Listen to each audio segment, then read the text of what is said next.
கொடுத்துக்கிட்டே இருப்பா, எல்லாத்துக்கும் ஓடி ஓடி செய்வா, யாருக்காவது பிரச்சனைனா போய் ஓடி உதவா. ஒரு கதாநாயகிக்கான அந்தஸ்தில் இருக்கக்கூடிய மிக அற்புதமான ஒரு குழந்தை அந்த 10ஆம் வகுப்பு படிக்கக்கூடிய பெண். ஆனால் அவகிட்ட ஒரே ஒரு சிக்கல் இருக்கும். என்னென்னா, அந்த குழந்தை ஆண்டு முழுவதும் எல்லா நேரங்களிலும் எல்லோருக்கும் உதவுவாள். தேர்வு காலத்தில் எக்ஸாமில் யாராவது தப்பி தவறி காப்பி அடிக்கணும்னு முயற்சி பண்ணால் அதை செய்யவே செய்ய மாட்டான்.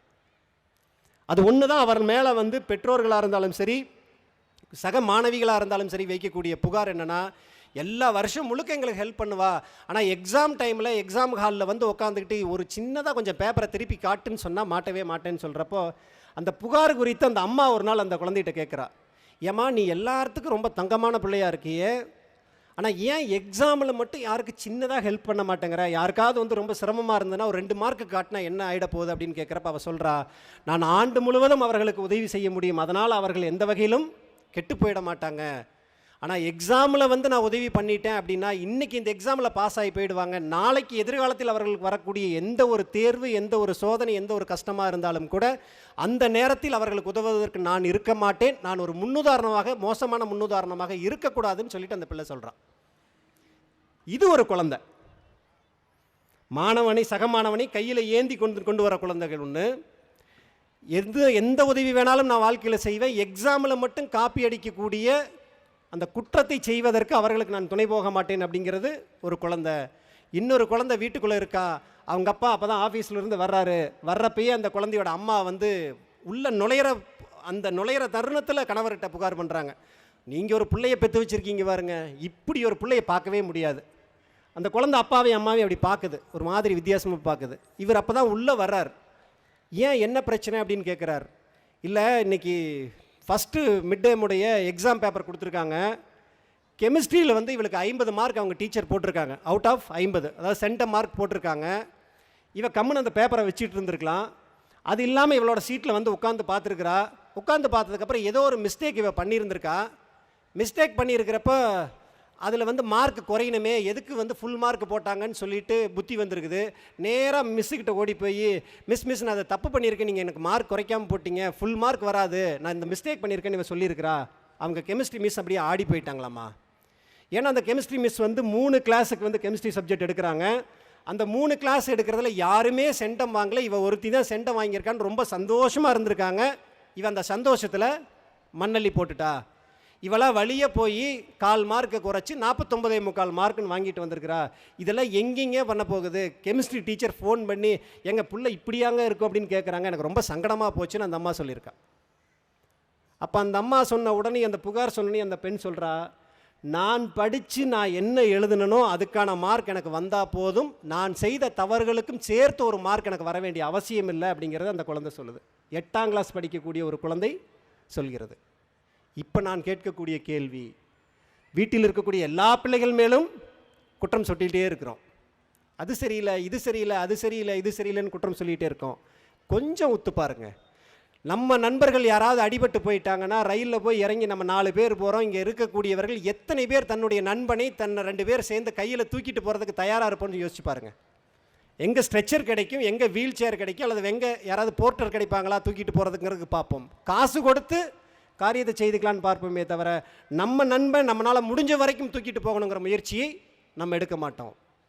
நான் ஆண்டு முழுவதும் வேலை செய்வேன், ஆண்டு முழுவதும் அவர்களுக்கு உதவி செய்து கொண்டே இருப்பேன், ஆனால் நேர்மை பிறழ்ந்து வரும் பொழுது அவர்களுக்கு நான் ஒரு மோசமான முன்னுதாரணமாக, மோசமான நம்பிக்கையாக இருக்க மாட்டேன் அப்படிங்கிற உறுதி நம்மகிட்ட இருக்காங்கிறத நம்ம பார்க்கணும்.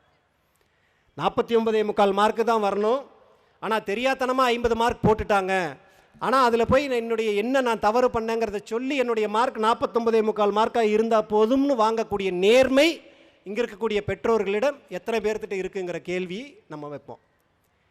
இது எல்லா பட்டியலை எடுத்து வச்சுக்கிட்டு இப்போ பேசுவோம். குற்றம் சுமத்த வேண்டியது முழுக்க முழுக்க பெற்றோர்களாக இருந்து கொண்டு பிள்ளைகள் மேல் மட்டுமா, இல்லை நம்ம மேலேயும் இந்த மாதிரியான குற்றங்கள் இருக்கா, இந்த மாதிரியான பிசிறுகள் நம்மகிட்ட இருக்கா அப்படிங்கிற ஒரு விஷயத்தை நம்ம எடுத்துக்கிட்டு தான் போக ஆரம்பிக்கணும். அப்போ இந்த பிள்ளைகள் மேல் இன்றைக்கி குற்றம் சொல்லக்கூடிய ஒரு மனநிலை எங்கிருந்து வர ஆரம்பிச்சது அப்படின்னு பார்த்தீங்கன்னா, நீங்களும் நானும் இன்றைக்கி நம்மளுடைய பிள்ளைகள் மேலே இது இப்படி சரியில்லை, அப்படி சரியில்லைன்னு முகத்தை எப்பயும் சிடுன்னு வச்சுட்டு குறை சொல்லக்கூடிய அளவிற்கான குறைகள் நம்ம அதே வயசில் சின்ன பிள்ளைகளாக இருந்த காலகட்டத்தில் நம்மளுடைய பெற்றோர்கள் நம்ம மேலே வைக்கவே இல்லை. காரணம் என்னென்னா, அவருடைய வாழ்க்கை வேறொரு மாதிரியான அமைதியான சூழலில் போயிட்டு இருந்தது. இன்னைக்கு வாலில் நெருப்பு வச்ச மாதிரியான ஒரு வேகத்தில் ஓடிக்கிட்டே இருந்துட்டு இருக்கோம். அப்போ இந்த வாலில் நெருப்பு வச்ச மாதிரியான வேகத்தில் ஓடக்கூடிய பெற்றோர்களுடைய பரபரப்பான உலகத்திற்குள் அந்த குழந்தைமையோடு இருக்கக்கூடிய அந்த குழந்தைகள் பல இடங்களில் ஒன்ற முடியல. அதனால தான் பல இடங்கள் என்ன பண்ணுதுன்னா, பெற்றோர்கள்ட்ட அப்பா அம்மாக்கிட்ட இந்த பிள்ளைகள் ரகசியம் சொல்கிறத விட, அவங்க கிளாஸில் நடக்கிற கதையை சொல்கிறத விட, அவங்க கிளாஸில் நடக்கிற ஜோக்கை சொல்கிறத விட, வேறு ஏதாவது ஒரு கோமாளித்தனங்களை சொல்கிறத விட தாத்தாக்களிடம் பாட்டிகளிடம் அதிகபட்சமாக நெருக்கமாக இருக்கிறார்கள். நம்ம எல்லாரும் எங்கே இருந்தோமோ அந்த கூட்டு குடும்பத்திலிருந்து வேக வேகமாக பக்கத்தில் இருக்க நகரத்துக்கு ஓடணும்னு நினைக்கிறோம்.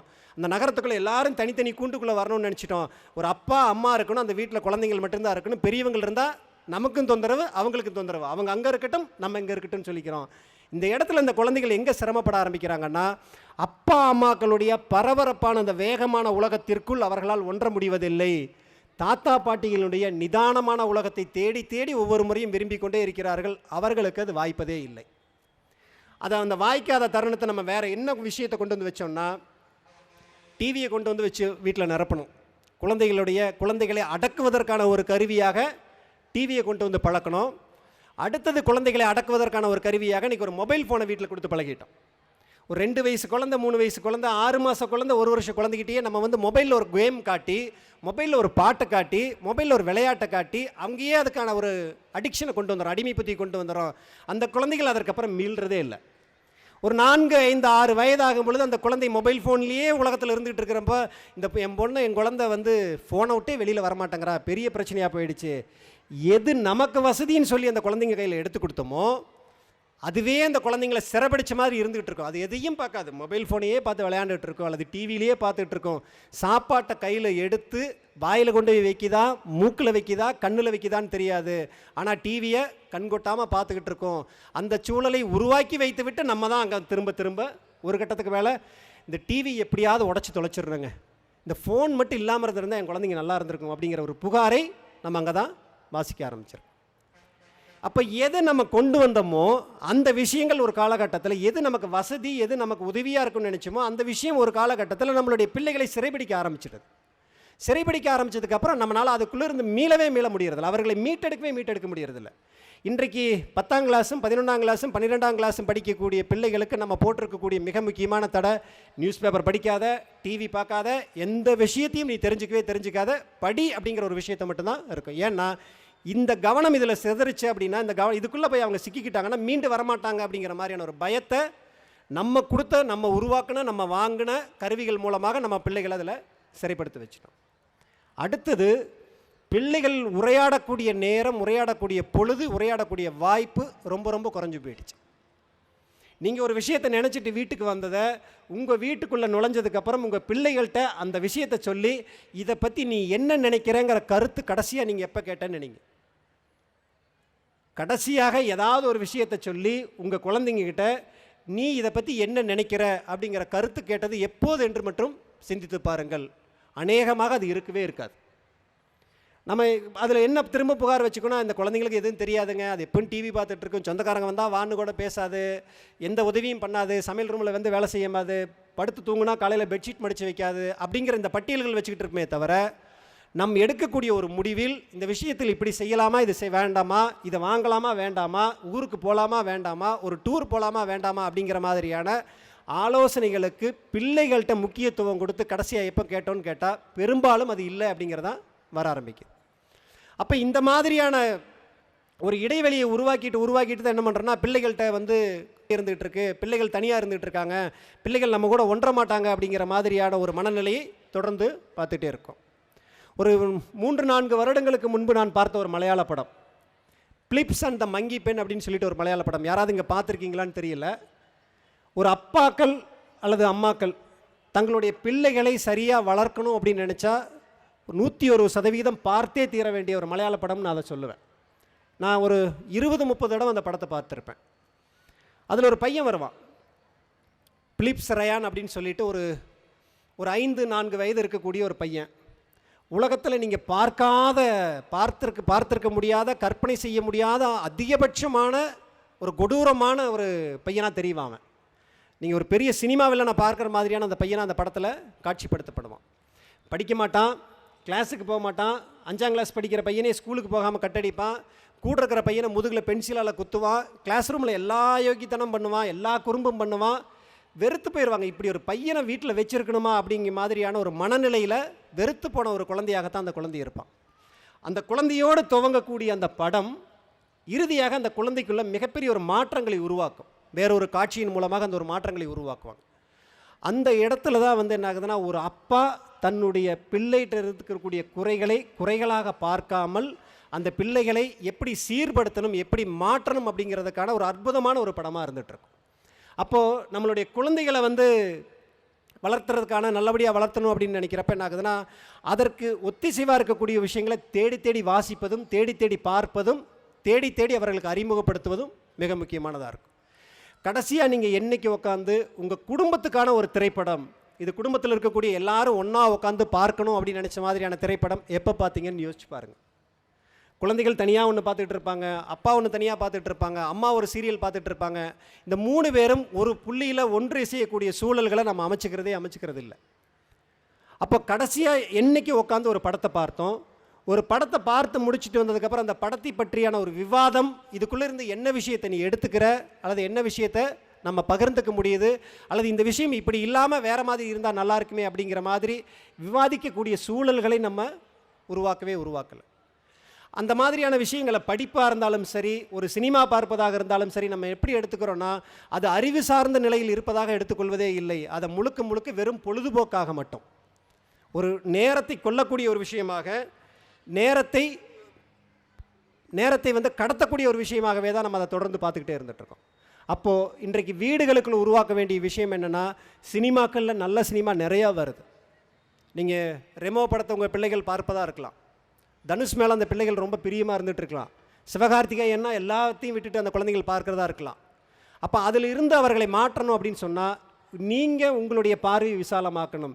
எந்த சினிமாக்கள் இந்த பிள்ளைகளுக்கு கொஞ்சமாவது அறிவை கூர்மைப்படுத்தக்கூடிய படமாக இருக்குங்கிற மாதிரியான ஒரு பட்டியலை நீங்கள் தேர்ந்தெடுங்க, நண்பர்களோட பேசுங்க.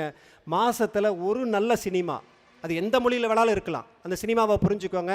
வீட்டில் உட்காந்து வீட்டில் இருக்கக்கூடிய பெற்றோரும் பிள்ளைகளும் ஒன்றாக அமர்ந்து கொண்டு அந்த படத்தை பார்த்து அந்த படத்தை ஒட்டிய ஒரு விவாதத்தை உருவாக்க வேண்டிய சூழலை உருவாக்கணும்.